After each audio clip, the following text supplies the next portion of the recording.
Ukrainians in Victoria have vowed humanitarian and military support for their home country as Russia's invasion enters a second week. Premier Daniel Andrews has offered to temporarily house refugees in the state's purpose-built COVID facility at Mickleham, but some residents have rejected the offer, fearing it to be another Bonegilla migrant camp. As the sound of bombing is heard in Ukraine, the ringing of a long-distance call is equally as haunting. Ukrainians in Melbourne are telephoning their relatives as often as they can, worried for their safety as Russia closes in. I mean, my family in Ivano-Frankivsk, she's saying, I'm not leaving without my husband and he has to stay. Many feel hopeless. When I think about it, I'm starting to cry because I can't imagine how they feel. George Gavrilenko was born in Russia to a Russian mother and Ukrainian father. It never caused any division within the family home, but the underlying tension of a centuries-old war was always apparent.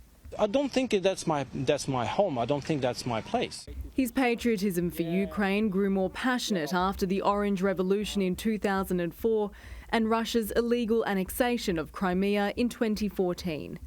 He, like twins and members of the Association of Ukrainians in Victoria, Liana and Katya, believe the current invasion came as a shock, but not a surprise. Ukraine cannot be the buffer for Europe. Yeah, any longer. Exactly. We can't. George's family lives near the largest nuclear power plant in Europe in Energodar in Ukraine's south. Russian troops attacked the plant, setting part of the facility ablaze. Fighting in the area could risk triggering another Chernobyl catastrophe. George's sister and her family took shelter underground, but he lost contact with his parents as power cut out. I am worried. I'm worried as hell. Ukrainians in Melbourne are prepared to bring their relatives to Australia if the situation worsens. So far, more than 800 visas have been processed.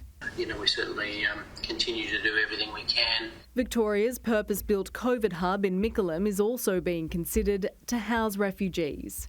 It might potentially be of use when it comes to a real humanitarian crisis. It's a small gesture for a community in crisis. For others, it's an emotional trigger. I don't want to hear about that because that residence for me in Mickleham is Bonegilla all over again. Yeah. I don't want Ukrainians to have to come here. Liana and Katya's grandparents and father were residents in Bonegilla after fleeing World War II.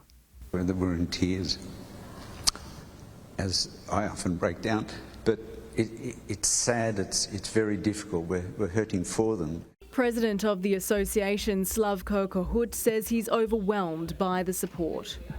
Just calling me and saying, we'll support you. A crisis appeal has raised $750,000 in 4 days. For Liana and Katya, that's not enough. As soon as they're given permission, they'll leave for Ukraine to provide humanitarian aid. Well, you just have to continue the work of our grandparents. Yeah. And not be afraid to do it. Others want to fight to protect their motherland. If I wouldn't have a family, I wouldn't even think about it. I would go now. If I was 18, I'd probably be considering that myself. Their determination is a testament to the bravery of Ukrainian soldiers and Russian protesters seen in videos posted to social media. This Ukrainian soldier has FaceTimed the mother of a Russian captive soldier. He's saying to his mum, Natasha, everything's okay. Talk to your mum. Oh no, see, just starts crying. Each person we've spoken to tells us it's a war inflicted by ego. Putin is of the old Soviet mind. He's still in the last century.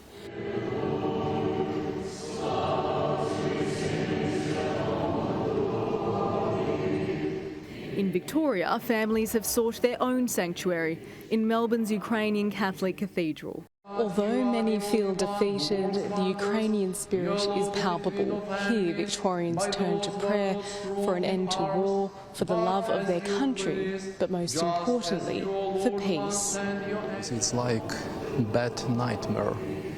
It's still, I don't believe that it's happening in Ukraine, in my native country. The Ukrainian would say, oh, the Russian chopped off my right arm. That's okay, I've still got the left to shoot with. That's probably in a nutshell how I could describe the Ukrainian attitude. Jessica Maggio, Sky News, Melbourne.